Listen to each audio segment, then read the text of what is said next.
Welcome everybody to the latest in our educational series from LLA. Kevin Bean's going to speak to us today, and his subject is going to be William Cuffay and the Chartists. So we've come from the Levellers, we've come through the Glorious Revolution, and now we're coming to the Chartists, and in particular, William Cuffay. So I'm going to hand over to you, Kevin, to lead us in your talk, lead us off on this subject. Okay, thanks very much, Carol. Well, good evening, everybody. I've got a shared screen with some background and some documents which I will refer to. I'm hoping also that this will be made available on the LLA's educational website. So if you can't sort of follow it, or you want to capture it in some way, then it will be available there, I'm sure, fairly soon. I'm going to start saying why I think William Cuffay is important, and also perhaps explaining how he's become or considered to be an interesting figure in recent years. I suppose that many of us learned about Chartism in school. Maybe that's a generational thing, but in much of my school history, there was a type of idea of Britain's progress to democracy, almost a sort of Whig history, which talked about the way that the working class gained the vote, all sorts of social reforms and changes. And history was seen in some ways as a sort of record of progress, certainly in Britain.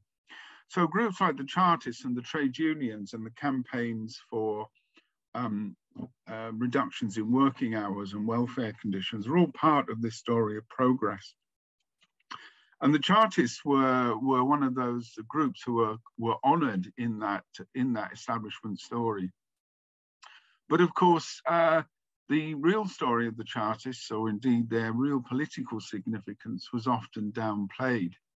And even though in many parts of the country, for example, in South Wales with the Newport Rising, or in parts of Northern England, in Lancashire and Yorkshire, there were popular folk memories about the Chartists, and indeed some memorials.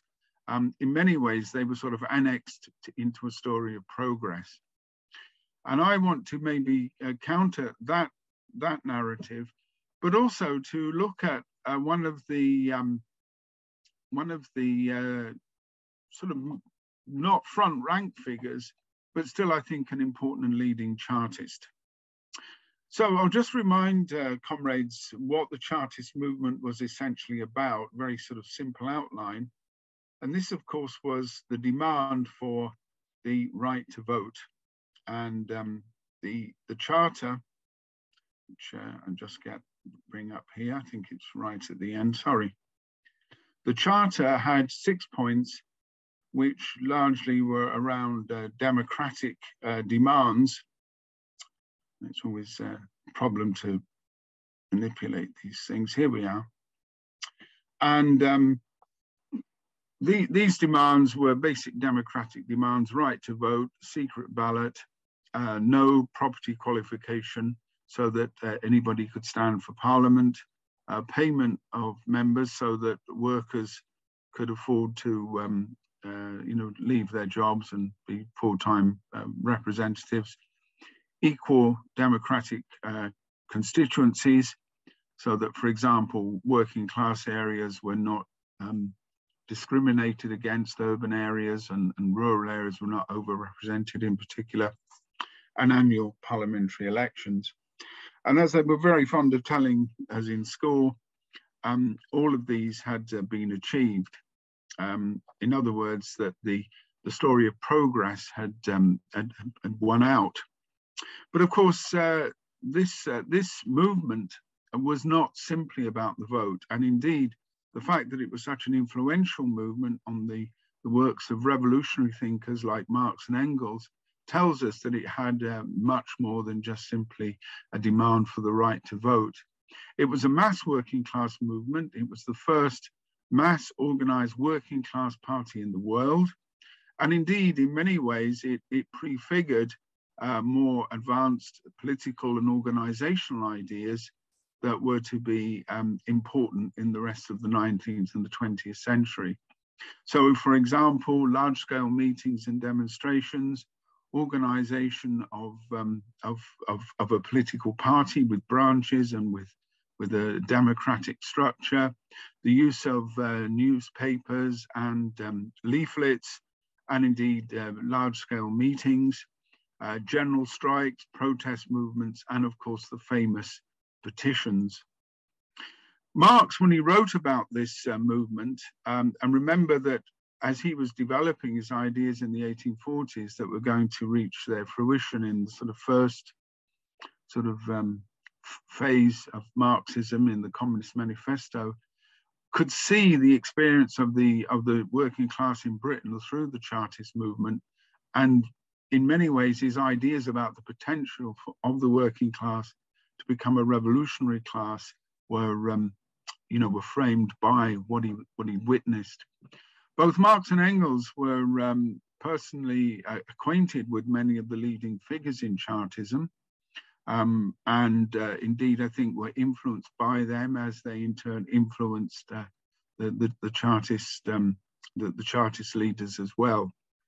So an important political movement, really I think recognized as I say, the first consciously working class party.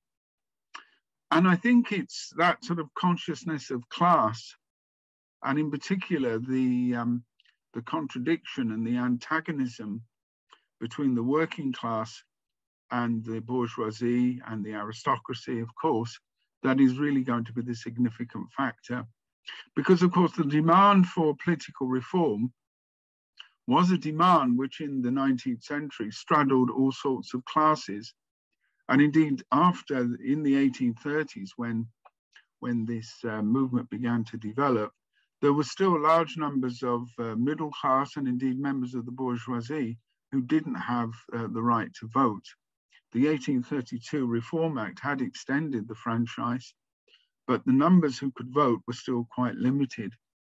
So it was quite possible for a reform movement simply demanding the right to vote to include quite a number of middle class reformers, those who wanted the extension of the vote and some political modifications, but nothing particularly fundamental, certainly not in social and economic terms. But of course, Chartism's drive was not just simply to extend the vote, but to extend the vote for a purpose. And as Marx recognized, this purpose was to gain political power, and with that political power is then to institute legislation and policies in the interests of the working class. So this aim is not just simply an abstraction about voting rights. It's actually much more about political democracy as a weapon, and I think it has to be understood in those terms. One other interesting point, of course, is that as a movement that is being born during the turmoil of the Industrial Revolution, it reflects all the contradictions and all the confusions of that period. And so there are a number of different tendencies and approaches within it. And as is always the case with a movement which is new, it has no models other than in some ways its past, the past of British history to fall back on. And in many ways, its leaders are developing new ideas and new politics as they go along. But it is again interesting if you have the opportunity to read any of their material to see how much of it is very sort of prescient, and indeed, although it's often written in a language which is now slightly archaic to us, it still has a vitality, and it really resonates with sort of class anger, but indeed a sense that the working class has its own interests, and these are distinctly different from those of the employers and from the ruling class. Much of our understanding of Chartism comes from not only its own extensive literature, publishing newspapers and pamphlets, magazines. It comes from there, but it also comes from the reports of its opponents, particularly in the capitalist press, and of course in the official reports of police spies and informers who are going to feature in this story. There is also, I think, something of a tendency, and again, I mean, this is understandable, to focus in political terms on some of the leaders. And comrades may be familiar with the names like Francis Place is something of a backroom figure here, certainly gives the movement a start, as it were. But Fergus O'Connor, William Lovett, Julian Harney, Ernest Jones, Bronte O'Brien, but Thomas Cooper, a whole number of figures who wrote books, wrote in newspapers, and also wrote memoirs.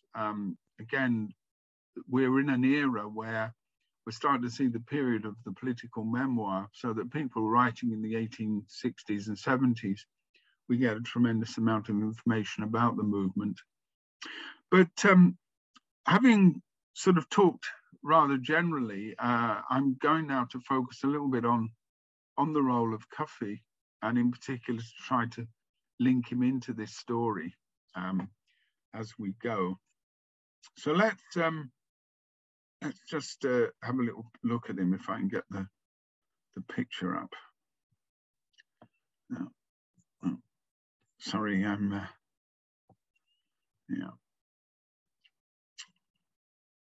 There we are. This is from a portrait of him, and so he was considered sufficiently important to be captured in this way. He is a son of mixed race. He's born in Chatham in Kent. He's the son of, I mean, we're not entirely sure, I mean, whether he was born at sea or whether he was actually born in Chatham. We've got some documentation that suggests he was born there, but there are other arguments. His grandfather certainly was a slave captured in Africa, so he's very close to the slave trade itself. And his father was a former slave and ship's cook, whose actually first name was Chatham. Again, there were connections even with the town, which of course up until the 1980s was a major naval base. It was a very significant naval and military area. It also had a prison, which was later going to be used to house Irish Republican prisoners, but that will come up in a future session. Cuffay was by our standards quite small. I think he would have been considered smallish in the 19th century. He was 4'11", but bearing in mind that a lot of people were in the lower 5 foot, 5'5" or so. But even so, it was often remarked that he was rather diminutive, and in fact had a weak spine, so some sort of physical infirmities. But it was also sort of pointed out that within that, as we will see from the newspaper reports, that he had a sort of inner dignity and indeed projected a certain presence. One of the reasons why I think he has gone down in history is that, of course, he had the misfortune, but actually the fortune for a reputation, to be put on trial and to make a very inspiring speech at that trial. But also he did have a record of activity in the Chartist movement.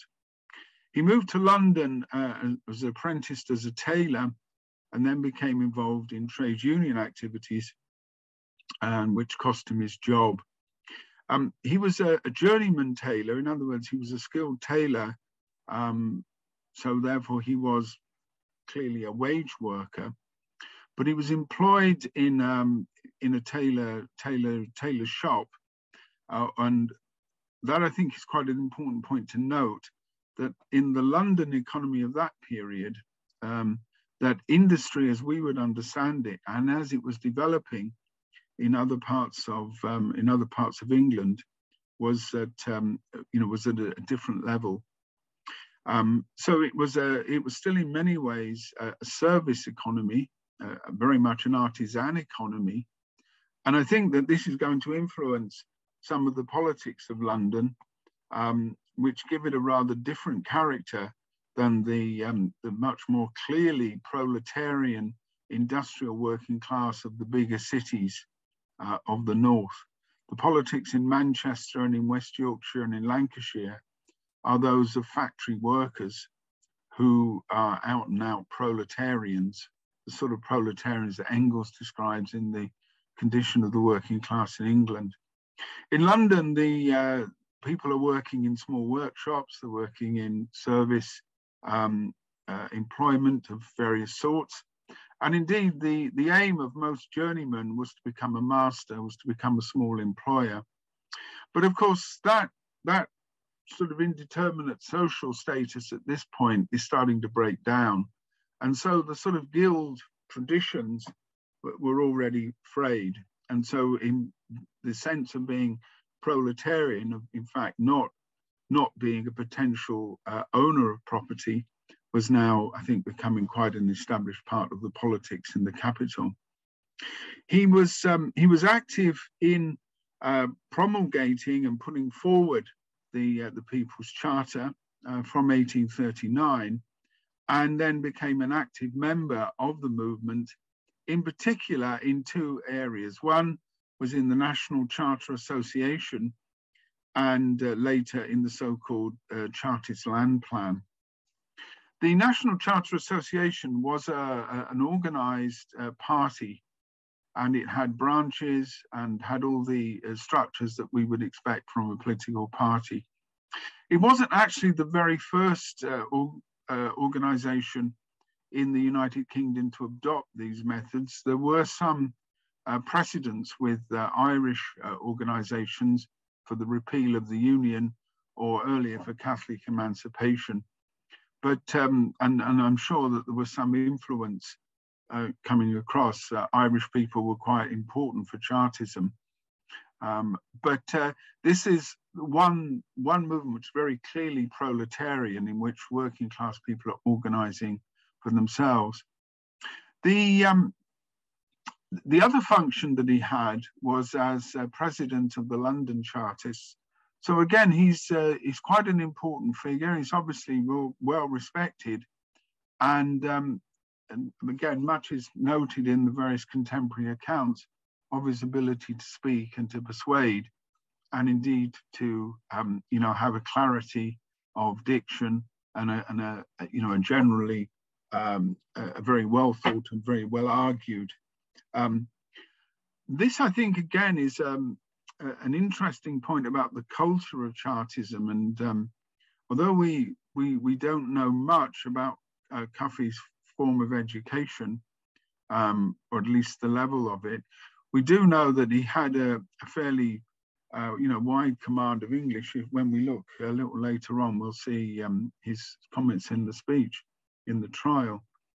And one of the things that I think strikes us as people in this century looking back is to look at the political culture from which Chartism springs, particularly the newspaper and the literary culture.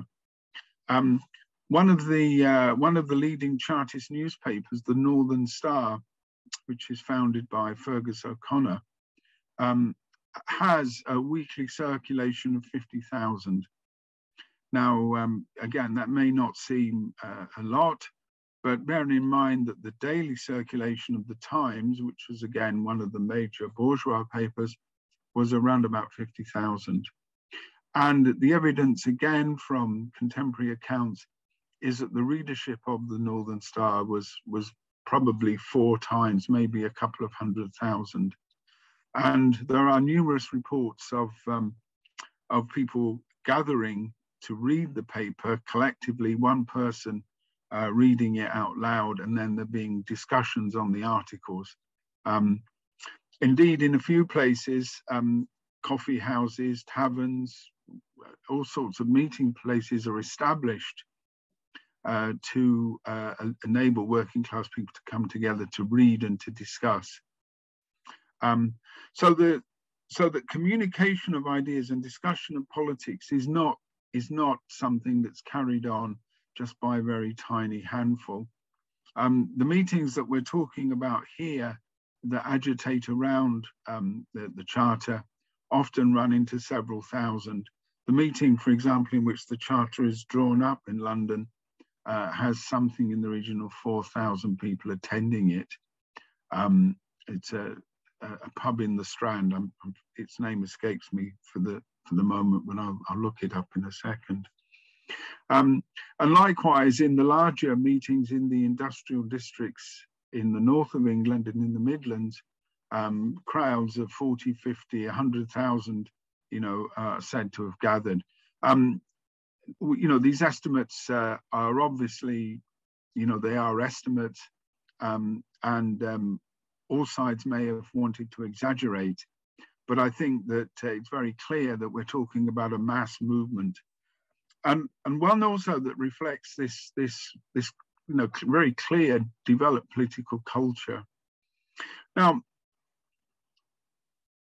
Cuffay is involved not only with the National Chartist Association, as you can see, he's effectively part of its leadership, but he's also very closely connected to one of the sort of key trends in Chartism. It's a gross oversimplification, but it is useful, I suppose.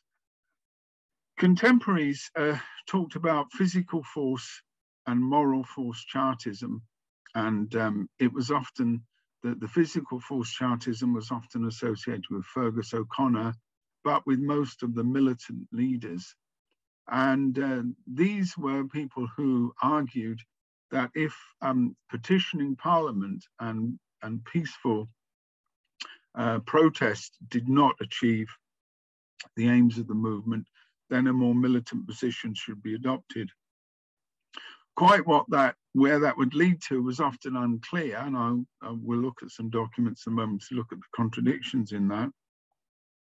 But this is then also counterposed to the arguments of so-called moral force, the arguments that violence and indeed semi-insurrectionary politics should not be countenanced.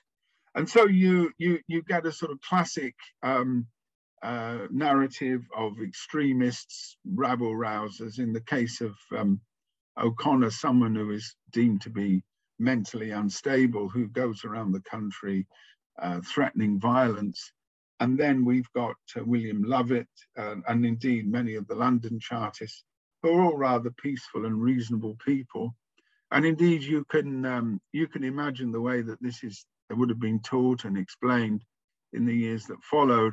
That of course O'Connor's militant rhetoric got us nowhere, but Lovett was the man who in the end won through, because here we are now in the 20th or 21st century as well, having achieved all of the Chartist demands with the exception of annual parliaments. So the arguments around physical and moral force, I think, are quite important. I'll just try to give you some quotes to sort of explain this. Here's Julian Harney speaking in 1839. And again, this is talking more generally about the politics. We demand universal suffrage because we believe the universal suffrage will bring universal happiness. Time was when every Englishman had a musket in his cottage, and along with it hung a flitch of bacon. Now there is no flitch of bacon, for there was no musket. Let the musket be restored, and the flitch of bacon would soon follow. You will get nothing from your tyrants but what you can take, and you can take nothing unless you are properly prepared to do so. In the words of a good man, then, I say, arm for peace, arm for liberty, arm for justice, arm for the rights of all, and the tyrants will no longer laugh at your petitions. remember that. Now, I think what's interesting in that is obviously there's a certain sort of nostalgic look back to Merry England. And indeed, one of the things in the politics of some of the Chartists is that there is a sort of nostalgia for the past, indeed a reaction to industrial capitalism and urbanism, which wants to restore an essentially rural society. There's also, I think, quite an element of restoring forgotten rights. And indeed, the Charter itself, the idea of the Charter, is that Parliament's job should be to listen to the people, and that the petition is then a way in which the population, who have little formal democratic input into the system, can make their voices heard. So there is, initially, this begins from quite an established and indeed conservative viewpoint about the nature of the Constitution. But notice it then goes on to say that without force, you will not be heard. And I think, again, in this early stage, there is an argument that what we should be doing is to put pressure on our leaders. This is clearly revolutionary, but it doesn't at this stage point to, for example, the clear overthrow of the system, and indeed the idea of replacing it with another type of system. Bronte O'Brien in particular seems to point in some of those directions, but in these very early stages, this type of developed politics isn't there.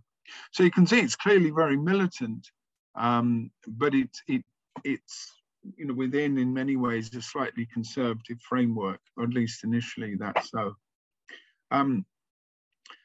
Now, if we can just look at Lovett and moral force, who's just above there.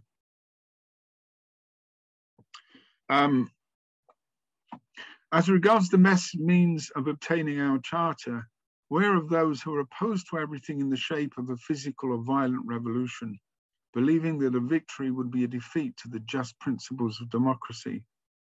The political despots, and as such a sanguinary warfare calling up the passions in the worst forms, must necessarily throw back for centuries our intellectual and moral progress. I won't spend too long in, I think we can very clearly see that what Lovett is aiming for is some sort of, readjustment and the idea of, gradual change. And I suppose as well, an argument that revolutions will lead not only to a counter-revolution and maybe repressive measures by the state, which of course is what will happen, but also that it may throw up all sorts of dictatorship and terrors. The experience of the French Revolution, which is in the 1840s, not that far away. If we want to think of it in modern terms, it's like us thinking of the impact of the 60s. So in other words, it's, for many older and middle-aged people, it's something that has a resonance in that way. So we often have the divisions within Chartism framed as within physical and moral force. Now, Cuffay is a definite advocate of the much more militant physical force position. And indeed, it's as that type of advocate that he gets elected to the National Convention in 1842 and then later in 1848. He's also involved with the Chartist land plan, and I want to talk a little bit about that. In some ways, it seems rather quixotic and, almost a sort of utopian folly. But I think it is significant in pointing to the contradictions in the movement, which, I think will be there throughout much of its life. This was a plan to essentially buy farmland through subscription and set up agricultural colonies, the aim being eventually to buy up enough farmland for the proletariat to leave the cities and go and live on cooperatively owned farms. it really sprang from the argument that industry, and certainly the urbanized areas which had grown up, within the lifetime, the rapid growth of cities and towns across the country, the growth of the factory system, all were seen as sort of aberrations. The real life that man should live is that of the countryside and of the farm. In its more extreme form, it wants almost to do away with machine production, and that type of utopianism we'll see much later on as well. But it's also very clearly linked to an attempt to sort of withdraw from capitalism, as opposed to, I suppose, any sense to overthrow it or really transform it. It then has, I think, some similarities with the type of utopian experiments of people like Robert Owen. And so you can see there is this element here. And it's interestingly that many of the physical force Chartists, the ones who are initially most militant, gravitate towards this. And Cuffay is one of them. He's quite a senior figure. He's involved in the collection of money and the managing of accounts and so forth. And again, you can see the sort of attractions of this type of scheme. They actually did set up the first agricultural colony in Chorley Wood into the northwest of London, but essentially the scheme went bankrupt, along with accusations of fraudulent siphoning off of funds and so on, which is another reason why politically it probably is not a very good idea to try to replace capitalism in this way. Where Cuffay really rises to prominence is in fact around one of the turning points in the Chartist movement, the famous Kennington Common demonstration of 1848. Chartism went through a whole series of waves, and indeed, time doesn't really allow me to develop them. They are important in many ways. They are the driving force of Chartism, the Newport Rising of 1839, the general strike across northern England in 1842. All of these waves of protest often met with repression. 10 people are shot dead in Newport. There are numerous risings, local insurrections. So we really are in a revolutionary movement. There are troops which are stationed constantly in barracks all across the north of England.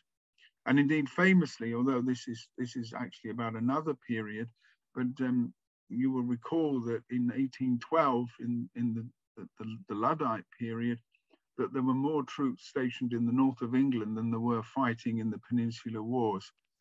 So we are in, I think, a generally revolutionary situation, and the ruling class recognize that and are in fact quite terrified by it. But their fears, and they are genuine fears, I think, will prove, I think, to be unfounded because of the way that the Chartist leadership develops. And I suppose what we have, and this is possibly an interesting area for discussion, is not only contradictions between those who favor largely reforms and those who favor a much more militant approach, but actually, I suppose, real confusion over goals. And in some of their contemporary writing, and indeed in their reflections later on, both Marx and Engels, but other writers, point to the confusions at the heart of Chartism, that it has this class dynamic, that many of its followers recognize the power that the suffrage will give the working class and the need for fundamental political change. But the movement is still at a stage when its idea of a future society and the nature of what that society is going to be like, I think, is still poorly developed. So, for example, the Chartist land plan is looking back. It's not looking forward to how this new class, the proletariat, will be able to take power in society, and how it's now an established fact that that industry and urbanization are now established facts. And of course, we can understand the problem there. These are new situations. People are only just starting to sort of grasp at these, you know, and we've had more than 100, nearly 200 years to look at these issues. And I don't think we can be entirely smug when we look at their confusions, when we think about some of our own. And I suppose more importantly, when we read some of these writings, some of the prescient nature of them, some of the understandings about the nature of capitalism, which are starting to emerge. The contradiction, though, is I think perhaps seen in the Kennington Common Demonstration 1848. One of the basic sort of tactics of Chartism was the petition. And this did flow from one element in English or British politics, which is that in the course of elections, you could have a type of, I suppose, almost straw poll at the hustings where the votes were actually counted, where they were you know, it was essentially an open air meeting where people voted openly for candidates. But there was an opportunity there for non-electors to come along and express a choice.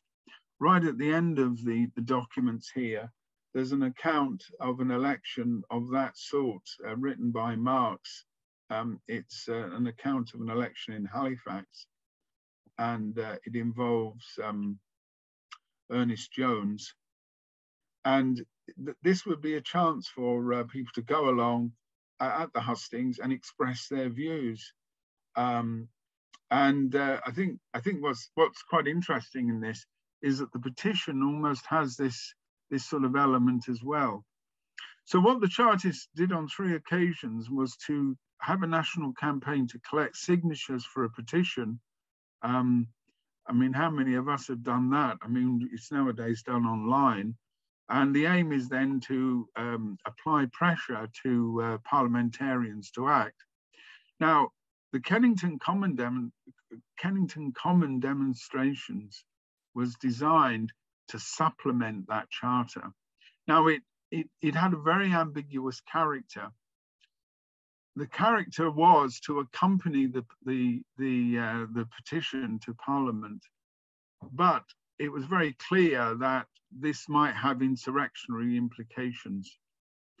And of course, this is where the rhetoric that Harney is using in the late 1830s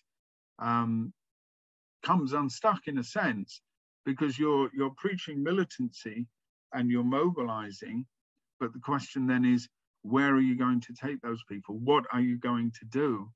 At this stage, I think many of the Chartists still think that if they turn up in large numbers, that they can somehow pressure Parliament into voting, rather like the Journée of the French Revolution, where the Jacobins and the sans-culottes gather outside the convention and pressure the assembly to carry out particular policies in that way. So it's a sort of direct democracy, you know, forcing the legislature to carry out a particular set of demands.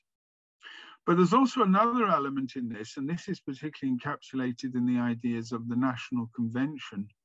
The National Convention, even the very phrase convention harks back to the French Revolution, was deemed by many Chartists to be a representative body, which if, for example, Parliament did not pass the Charter, then the National Convention would, in a sense, become a type of revolutionary government. It would, in a sense, take state power.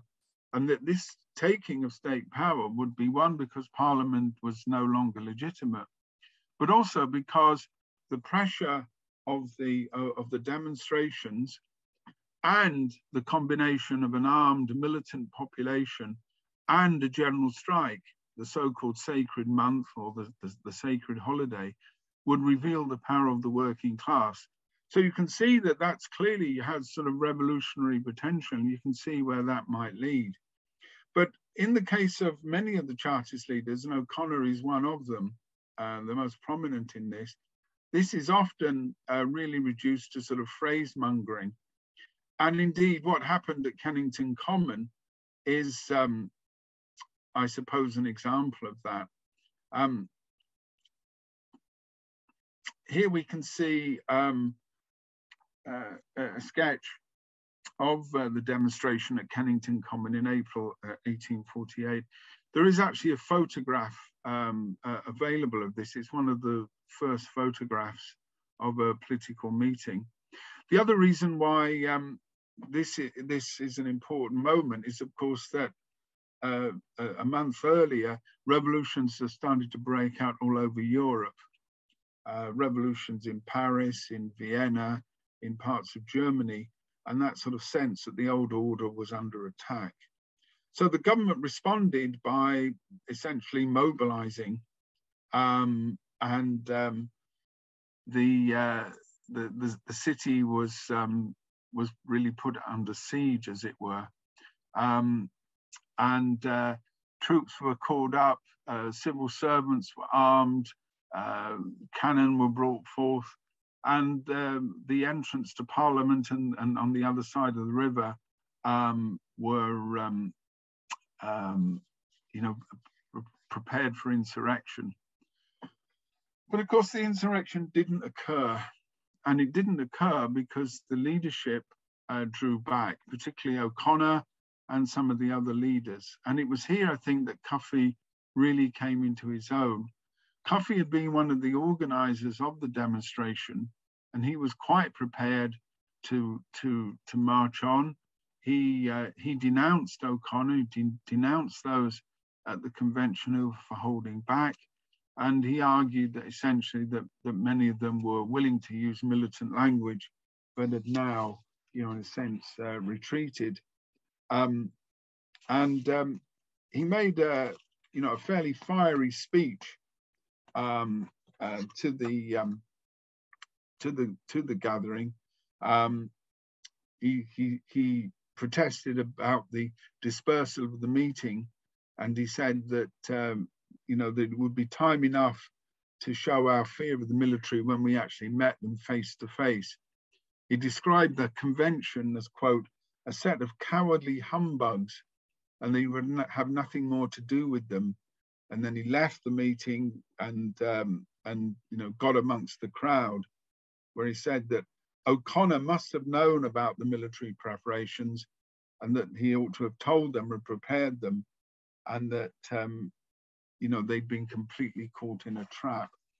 Now the charter was actually taken to Parliament in a carriage, and so the militant demonstration effectively dispersed.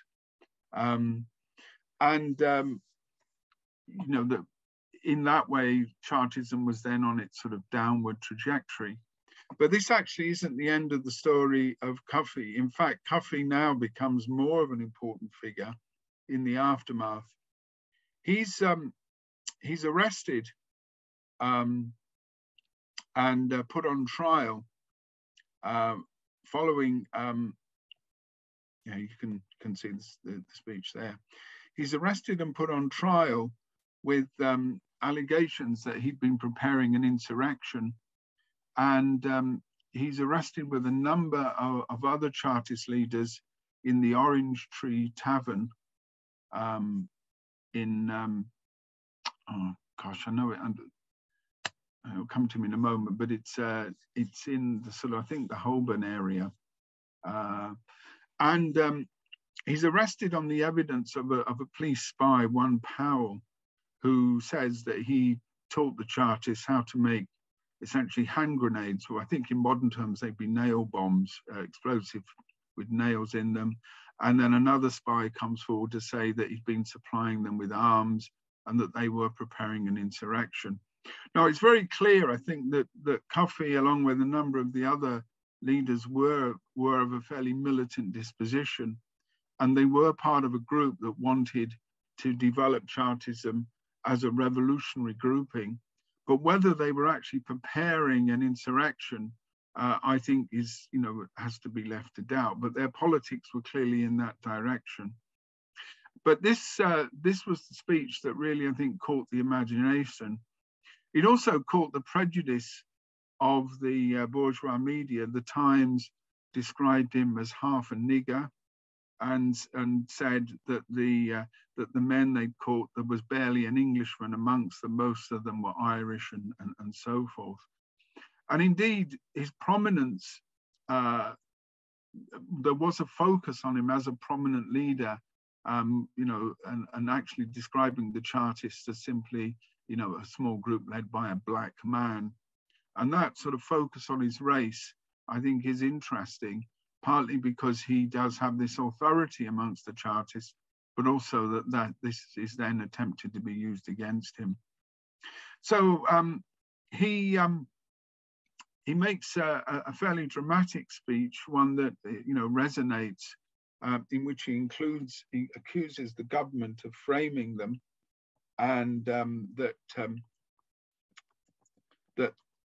this is part of a government that just wants to crack down on any dissent. And I mean, one of the things that there is a long tradition of speeches like this in the 18th and 19th century. And I think, again, it shows not only the commitment of people like Cuffay, but also the sort of traditions that they're drawing on. But more importantly, the way that this tradition will be remembered and will then become an important political tradition for militant socialists and militant working class politicians. He then says, he finishes in this way, I think it's worth reading it. Everything has been done to raise a prejudice against me, and the press of this country, and I believe of other countries too, has done all in its power to smother me with ridicule. I ask no pity, I ask no mercy. I expect to be convicted, and I did not think anything else. No, I pity the government, and I pity the Attorney General for convicting me by means of such base characters. The Attorney General ought to be called the Spy General.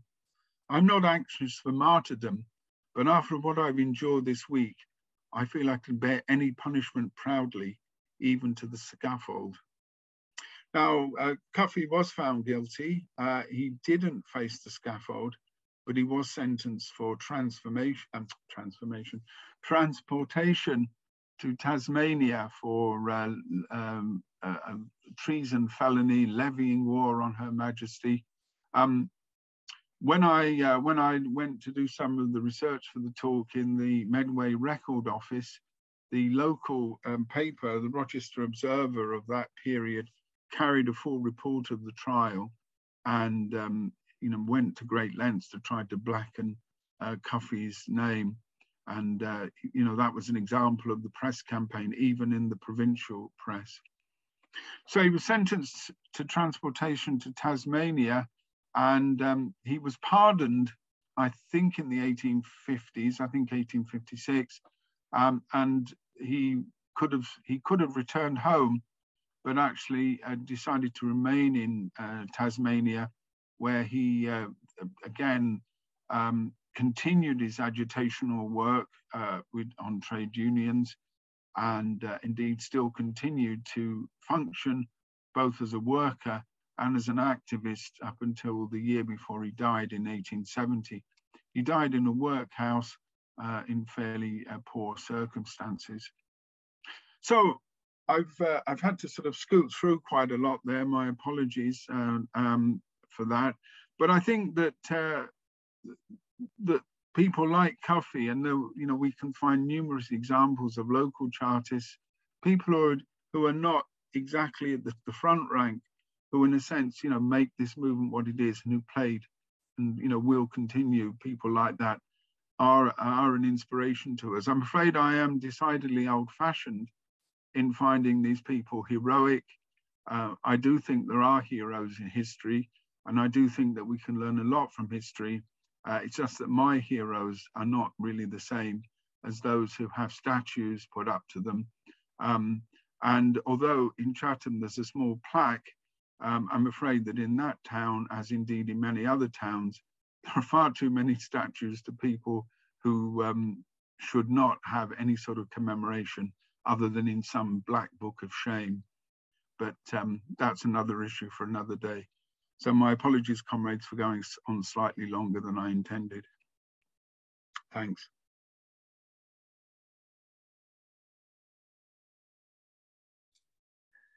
Thank you very much indeed, Kevin. That was absolutely fascinating. Really, really enjoyed it.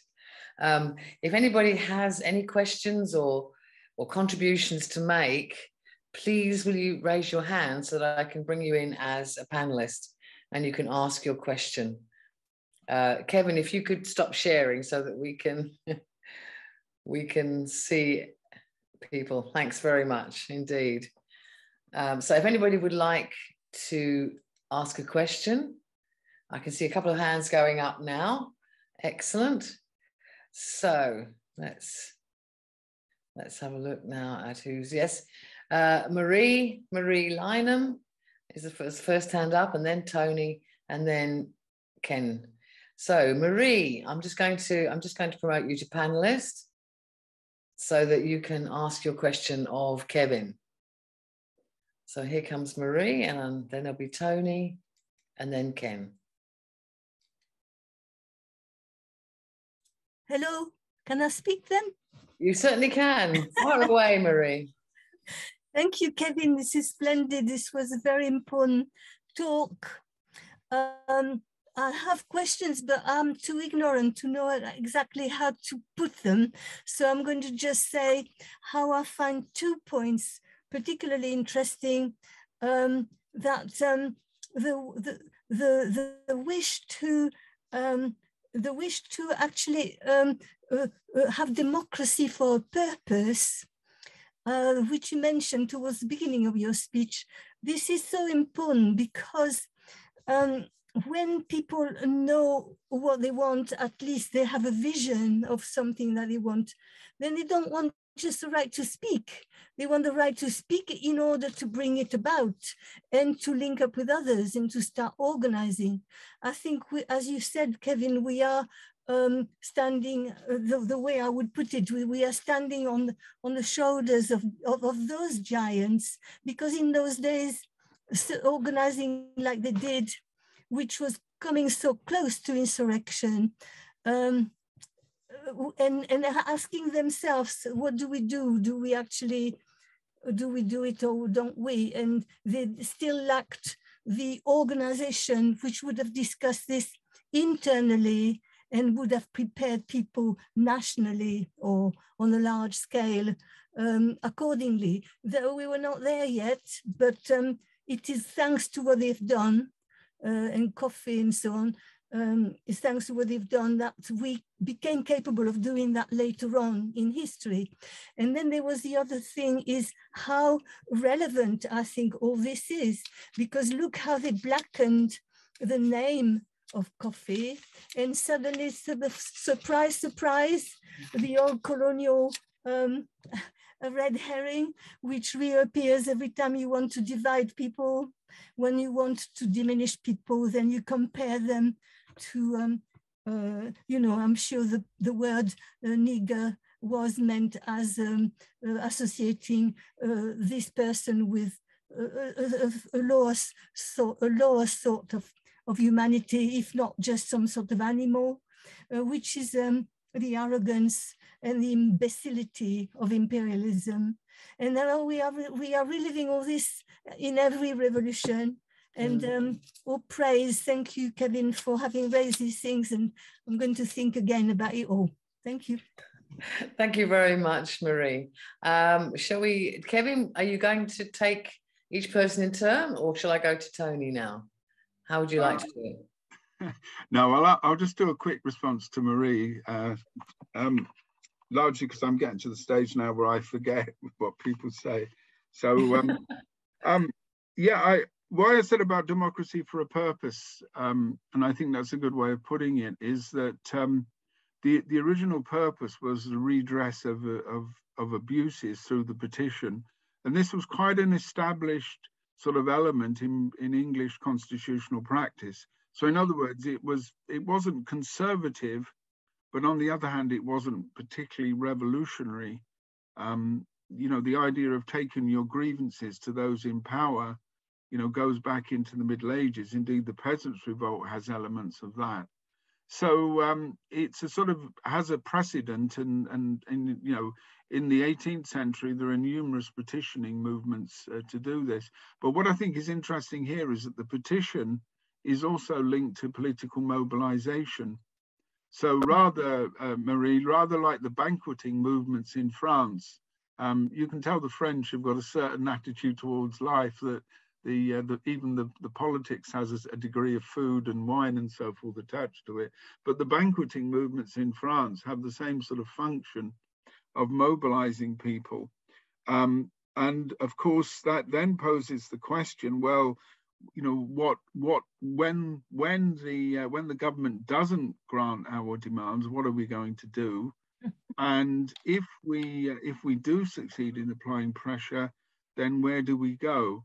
And I think, in a way, the immaturity, and by that I mean that we're talking about social classes and politics which are relatively new, that immaturity, is a difficulty. I suppose the first response when you're faced with a new situation and a terrifying situation of social deprivation and so on, is to look back and to go back to the old days, to make everything how it used to be. And we're not immune to that. I mean, many of us, in the 80s and so forth, look back to the post-45 settlement and said, oh, let's go back to that. That's what we want.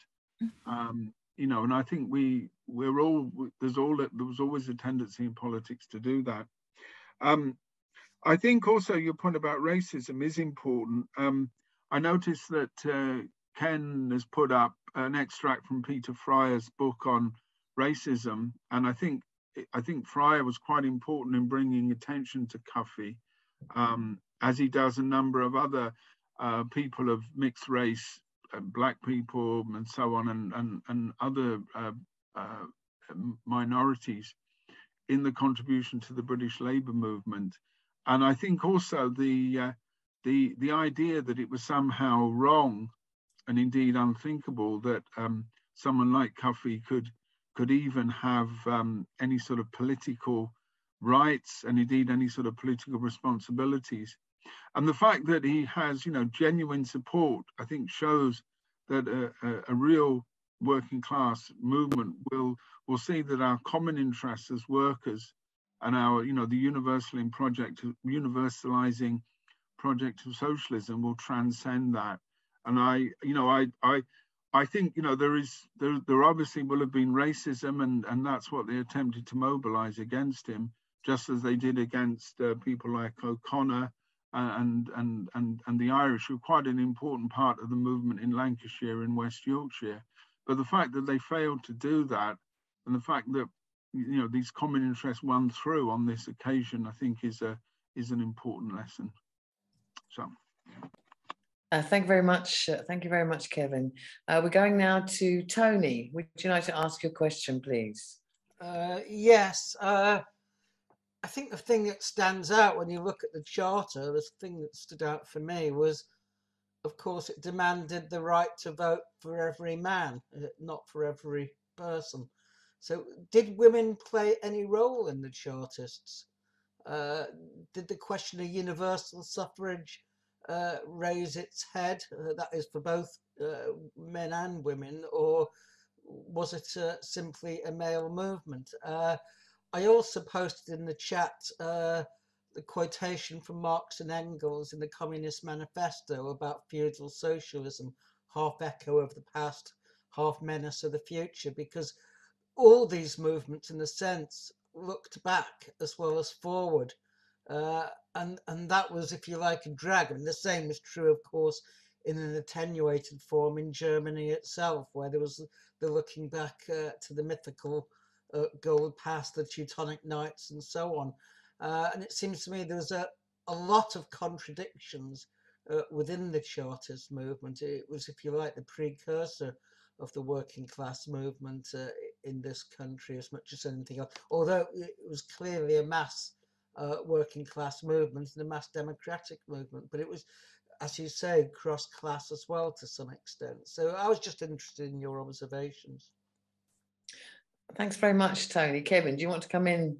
Yeah, actually, Tony, I learned a little bit in preparing this talk, and it was actually on this very topic, because the copy of the charter that I put up on there is the one that was adopted in 1839, but there is actually an earlier charter from 1837. It's in a book by a colleague of mine called Perish the Privileged Orders, A Socialist History of the Chartist Movement. And interestingly, universal suffrage is point 2 on their original charter in 1837. And it says, every person over 21 years of age would be entitled to vote. Now, what's interesting is that the phrase every person doesn't say every man and woman, but it doesn't say every man, because it is changed later in 1839 to every man. So, Mark, in this account, and I mean, I'm ashamed to say that I didn't do enough preparation to look at the women's question. I mean, I know that there's extensive work on that. So, but it was clearly changed, probably to meet the prejudices of the time. And also it was clearly changed. The leadership of the London Working Men's Association was initially a people like Lovett with Francis Place, and I would say in a sense quite conservative. So there's clearly perhaps a more militant position there, but it is subsumed. So, and I'm as I say, I was looking at this, and it was an aspect. Certainly they didn't mention it in school, but you know, they don't mention a lot of things. The other thing about women is that yes, there is quite a lot of women's involvement, and that women's involvement again does go back some way. You know, there are women's societies. Women are involved in the politics of the movement. I think again, what's interesting is particularly in the north of England. One of the things I didn't bring out, and in a way, I suppose Cuffay sort of illustrates it, is that there is a bit of a north-south divide. And that, of course, is that the north is more clearly proletarian. I mean, you know, places like Manchester have just sprung out of nothing. You know, in the preceding 40 years, they've gone from being small villages to big manufacturing districts.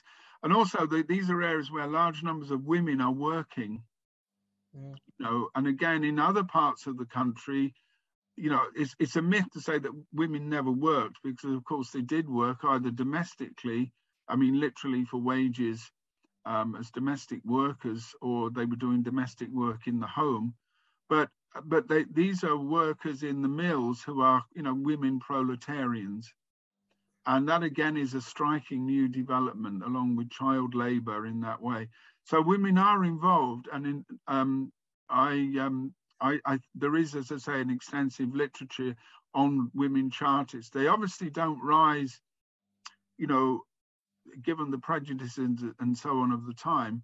But the fact that next week's talk on Helen Macfarlane and the translation of the Communist Manifesto, which is appears in the Red Republican, on the little sheet I had there, you've actually got the not only the masthead of it, but if you look very carefully on it, you'll see that it lists the it's that edition with the manifesto of the Communist Party. The Communist Manifesto is printed there, and Helen Macfarlane translates the Communist Manifesto into English. She's the one, by the way, is responsible for the one that always sounds a little laughable now, the one about a hobgoblin in Europe. You know, there's a hobgoblin haunting Europe. That's how she translates Spectre. Well, it is sort of quaint, but I mean, we all know what she means. she's active in Burnley, but then I think ends up being buried in Nantwich. But Steve, I think, knows quite a bit more about her. But yeah, there is, there is quite an active group of women Chartists, and again, that shows the way that women were drawn into the workforce and into political and public life. Again, it's an idea we often get from rather sort of dreary popular social history, rather official social history, which has sort of women at home, and the whole idea of separate spheres. When Marx and Engels, in their various writings, are talking about the way that the bourgeois family, is destroying, or the way that the bourgeois society is destroying families and creating new social relationships, that's the sort of thing they have in mind, particularly in those big proletarian centres. So. Thank you very much, Kevin. I'm going to Kenneth now.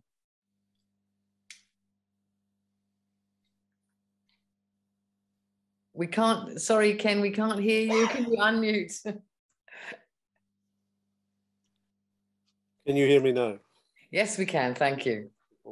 I think you unmuted me as I unmuted myself, and we cancelled each other out. But, yes, I was interested in Cuffay's denunciation, if you like, of the other Chartist leaders, and wondered how far that affected their future careers in radical politics, if I can use that term, and how far their retreat at that point enabled them to escape future punishment. And also, again, we probably don't know, did O'Connor know about the military presence, and if so, how? So I'd be interested in any views you might have on that topic. Thank you.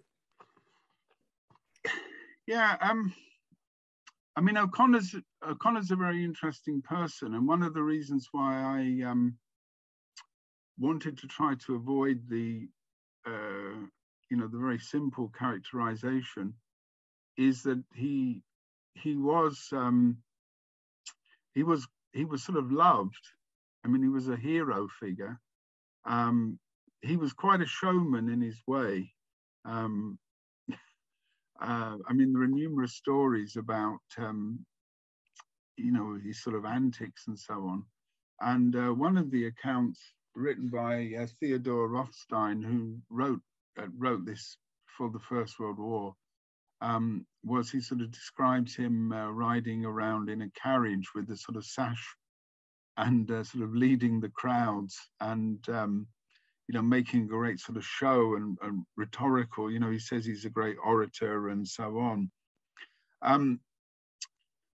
There's also an argument that he is a sort of figure, and again, I think history throws them up. Left politics has it, but obviously all sorts of politics have it. The person who likes to be centre of attention. Indeed, Rothstein, I think, quoting some older Chartists, said that they didn't express it in this language, but he almost wanted to be loved and adored by people. He was, rather like a sort of rock star who wanted, the adoration of the crowd. So he often, in speeches and in other instances, sort of went in really quite a militant direction, but then pulled back. And I'm wondering whether the pulling back isn't, a reflection of contradictions in his own politics. He's not, for example, a socialist. He does uphold private property. And indeed, in many ways, he's quite socially conservative. I mean that in the sense of, in terms of peasant proprietors and the relationships between landlords, and tenant and so forth. And his problem seems to be what he thinks of as the sort of middle class usurpers, the money men and industry, which he sees as a sort of disturber of this rather idealized order. The accounts of what happened at Kennington would suggest that he did know that the state was prepared, and there can be various uncharitable arguments that, having in a sense fed the rhetoric, he then sort of drew back. and I think that's probably quite accurate. You know, he was in a sense a contradictory character. So he sort of reflected these revolutionary impulses, but his own politics, I think, were not sufficiently revolutionary. You know, and I mean, even I would say, you know, if we're looking at the sort of what ifs, if the crowd had, you know, mobilized and marched towards Parliament, there probably would have been, you know, bloodshed. But you know, so you might argue that he prevented that. And the movement didn't die. I mean, the movement did actually continue into the 1850s, but essentially the dynamics for the movement, particularly working class dissent, you know, working class, the attacks on working class living standards and so forth, those had, there was an upturn in the economy, quite general in the early 1850s. And so trade unionism and indeed other sort of forms of politics then began to sort of take the place of the more militant position. I don't think he fades from the scene. I mean, he does actually become quite unstable. Most of the other Chartist leaders, the militant Chartist leaders, you know, Harney, Jones, O'Brien, do continue, and indeed do continue in some forms as sort of radicals. Although I have to say that really the only consistent one who remains is Jones, Ernest Jones. He still, you know, he in fact moves much more consistently left-wing direction. The others, you know, go into various sort of radical causes. But I think the important point, perhaps overall, is less about that leadership and more about the Chartists who sort of form a sort of cadre of activists who will then become important in the trade unions. They will become important in when a labour movement starts to pick up again, and also will become quite important internationally. You know, there are large numbers of Chartists who either flee the country or emigrate, and they then become significant figures in America. I mean, there are numerous trade unions which have their origins in members of the Chartists. There are also other less noteworthy connections, one of which is, of course, the Pinkerton Criminal Agency, which is a famous strike-breaking outfit in the United States. And I'm sorry, Ken, but that's founded by a Scotsman who is either variously a police agent in Chartism or is a Chartist who becomes disillusioned. But anyway, sorry, and there is an absolutely brilliant Scottish Chartist movement. So yeah, but I think what's interesting about this movement, like all movements, and I'm not just saying this to keep everybody's morale up in difficult times, but you know, as a young man in the Labour Party in the 1970s, I was forever coming across people who'd been around from the 1920s, and you know, when I lived in Lancashire, I actually came across people whose parents had been, for example, in the old socialist movement before the First World War, who still had socialist leaflets which had been put out for town council elections in 1903, 1904. And what I know, I'm always accused of sentimentality on these occasions, but what I'm always convinced of is that movements do have an impact and do leave an imprint. You know, sometimes it can be a terrible imprint, but they do have an impact. And, you know, there is a sort of living connection, and Chartism is like that. You know, it didn't succeed initially, but what it did do was to bring into the world, I think, a set of ideas, particularly their influence on Marx and Engels. And I'm thinking more in terms of the personnel, you know, and the impact that had on, you know, later politics. So I do think it's quite important, and people like Cuffay are examples of this. But I'm sure that every locality we could look at them. You know, we could look there. And there will be Chartist movements in places that you wouldn't think of. I know, Ken, that you live in Cheltenham. Now, I don't know much about the Cheltenham Chartists, but I do know in places in Wiltshire, like Trowbridge, and then over into Somerset, there were Chartist activists. Because, of course, as well as being in the big proletarian centres, many of the Chartists were groups of skilled workers, you know, artisan workers, small producers, who were also pushing for political power. You know, so I mean, have a look in the Cheltenham papers for the 1840s and see what's there. And that would be interesting to see. Perhaps you could dig around. You know, there are often in these small towns, there are sort of traditions which are completely unknown. I think there may have been some in the Forest of Dean around that. Yeah, exactly. Yes, and you know, with the coal mining and so forth. Yeah. Thank you. Right, thank you very much, Kevin. Thank you very much, Kevin. We now have Mark Metcalf. Mark, is it possible for you to put your video on? Indeed. Oh, thanks. Can you hear me? Okay. Very good speech. I really enjoyed that. Learned a lot. Chartism is something I know a fair bit about. Just for those who are interested, is on the 13th of August, we'll be unveiling a plaque in Halifax to the demonstrators who lost their lives on the 16th of August, 1842.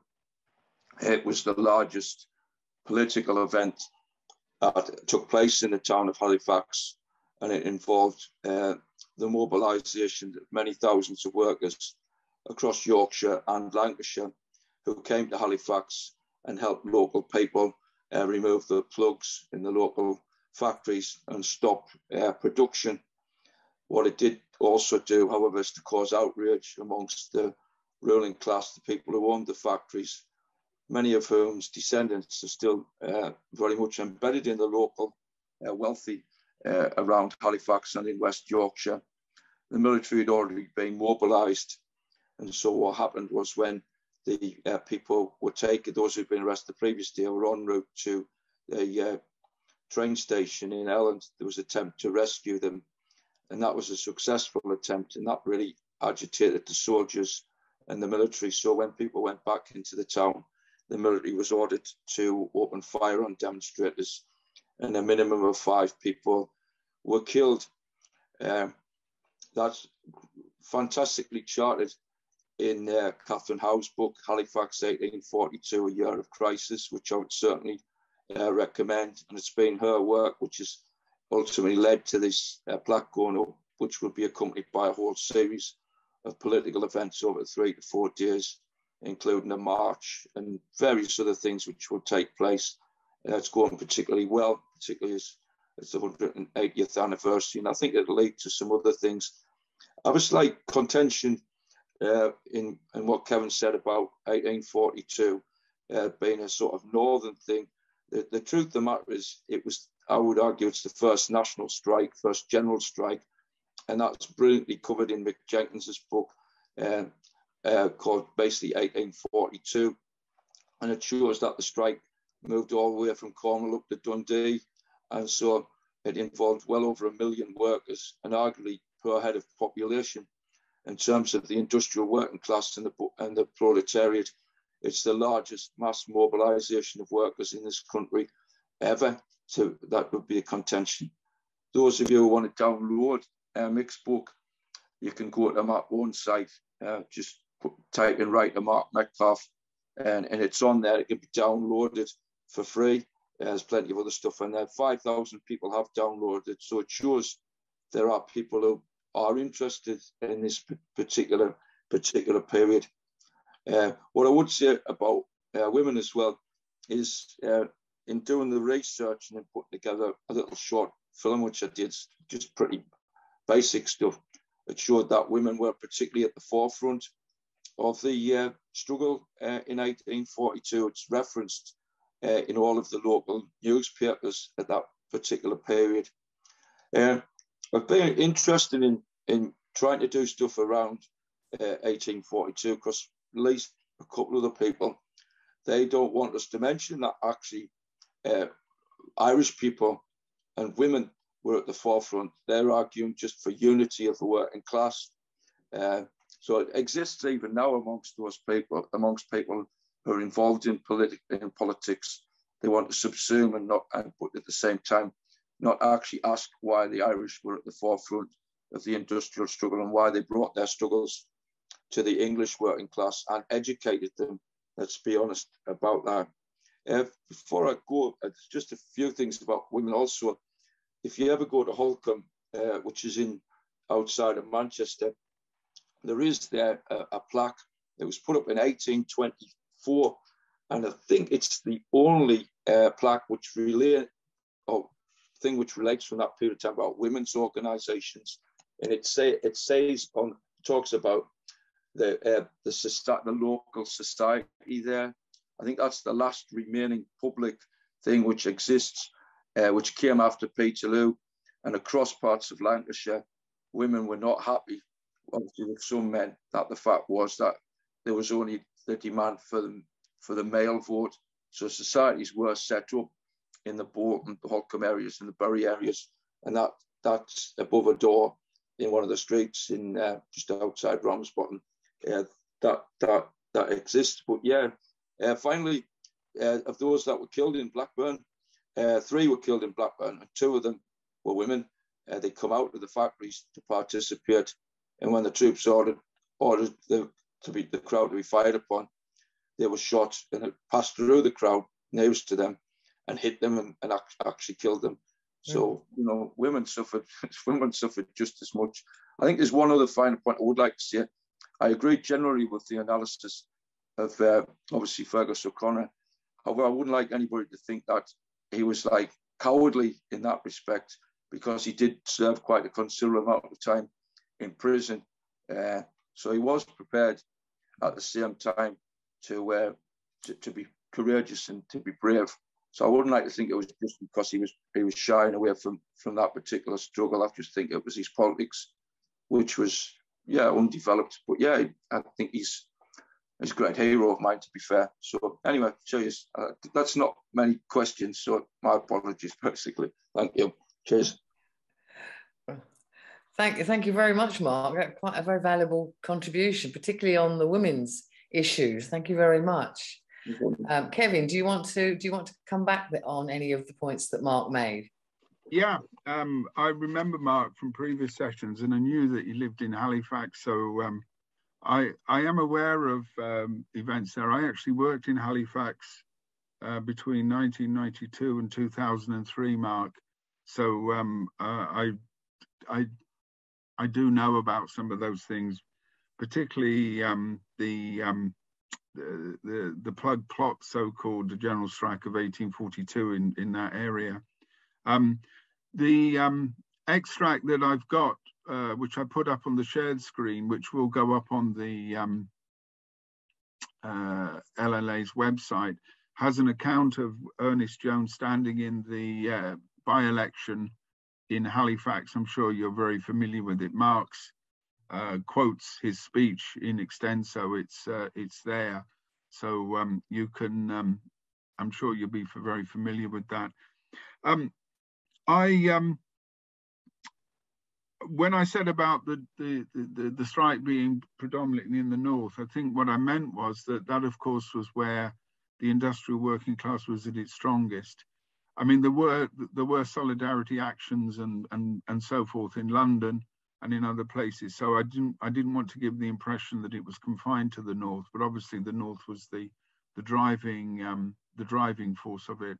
So, but I mean, I think you explained that very well, and obviously your specific knowledge of the locality, you know, really is sort of supplements the national picture.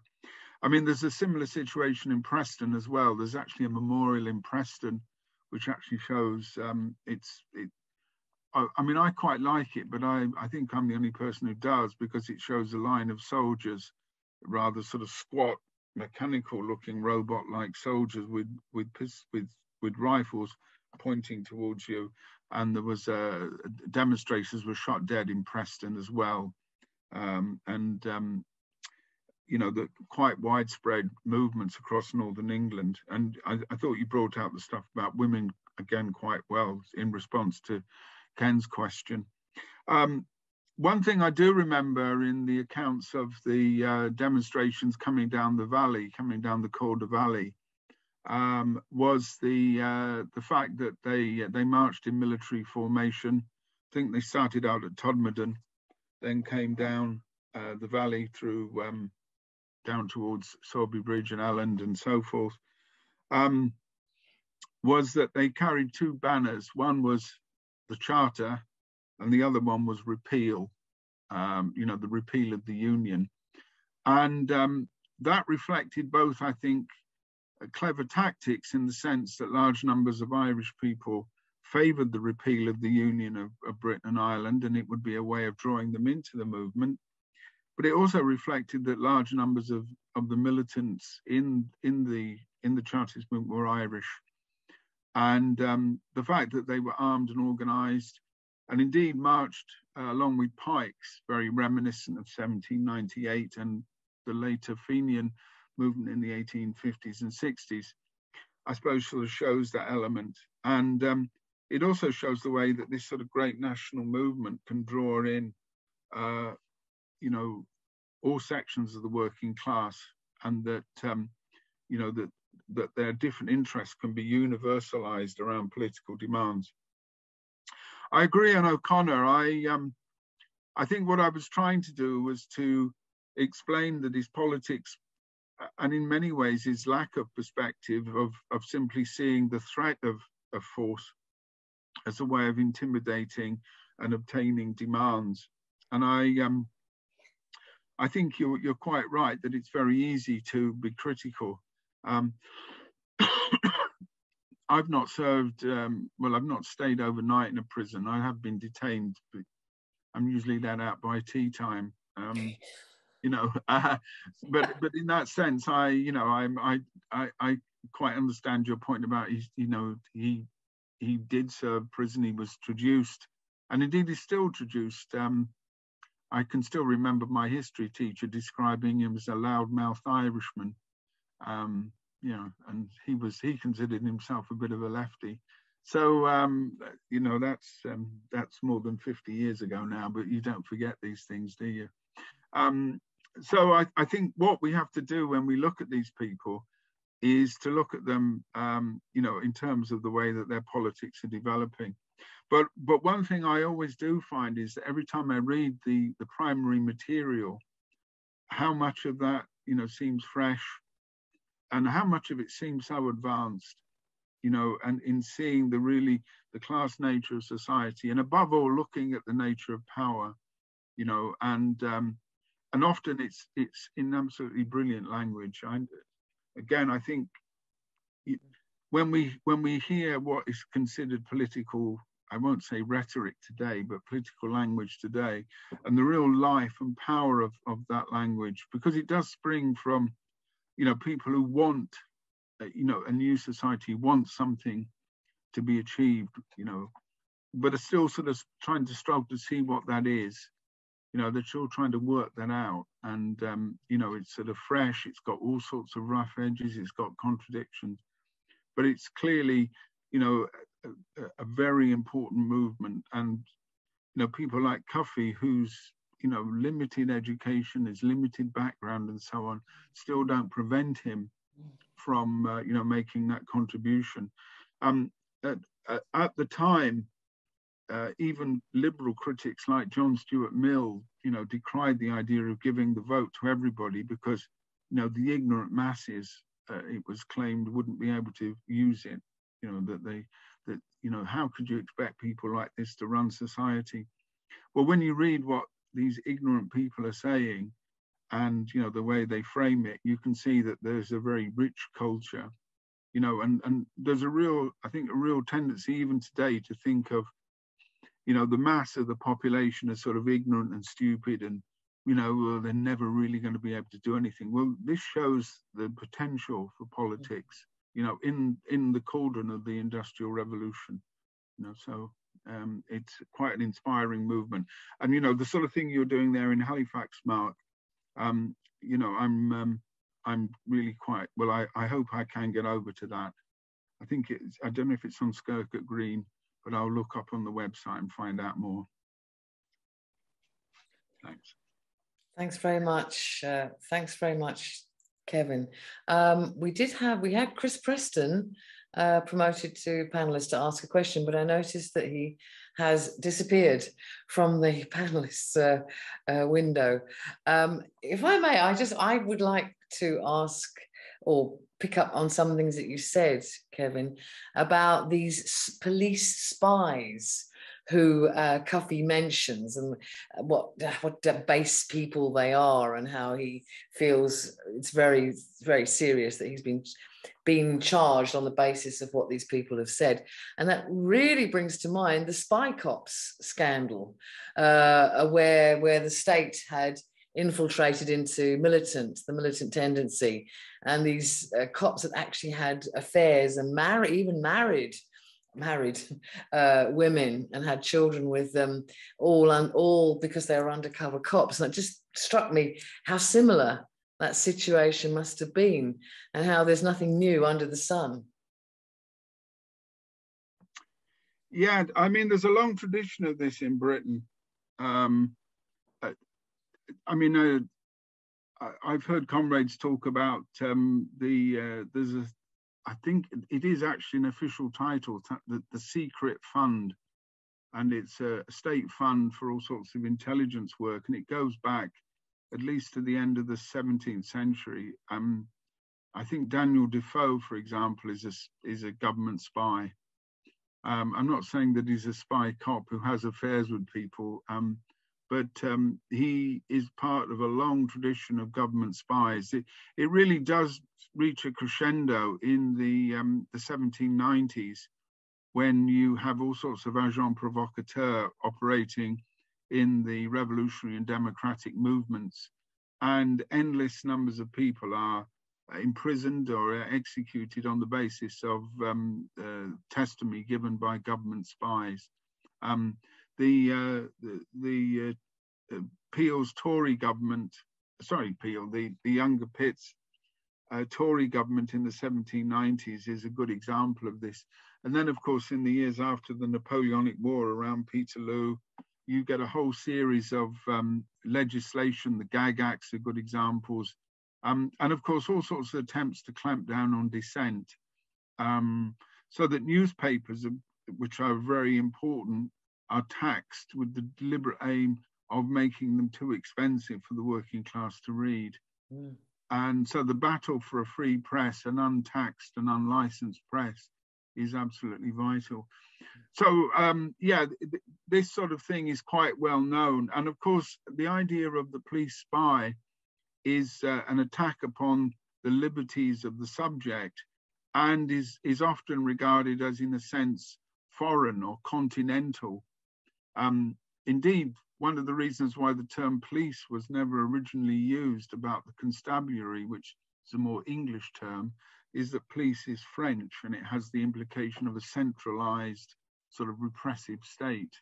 I mean, to supplement one of Mark's comments about West Yorkshire, just over the border in East Lancashire, in Colne, in the 1830s, when they introduced police into that area, there were anti-police riots, and the population killed, I think, 2 policemen, simply because the idea of having policemen was seen as an attack upon civil liberties.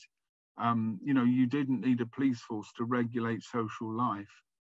And these then were areas in which the Chartists were also quite powerful. So it's not just spying by the state, but even the idea of the state machinery that we nowadays sort of take for granted, you know. But if you think of a society which is very conscious of its rights, and in particular, the idea that someone can be listening and then spreading false rumors about you, and then you go for a trial like Cuffay does before a largely middle-class set of jurors who are automatically going to be prejudiced against you. There's only one way the verdict's going to go. Yeah, sadly. Right. Thank you very much indeed. Yeah, I think from what you've said, Cuffay must have been quite an exceptional person, to be of mixed race and of quite tiny stature, and yet to have such a following and have such respect. He must have been quite exceptional. And I'm really glad that I've learned a bit more about him today. It's been absolutely very, very, very interesting indeed. I don't see any more hands up from the audience, from the attendees here. So I'm assuming that there's no more contributions or questions coming our way. Thank you very much, Kevin, and thank you very much for everyone who's attended. I think it's been an exceptional educational session. Thank you very much and goodbye.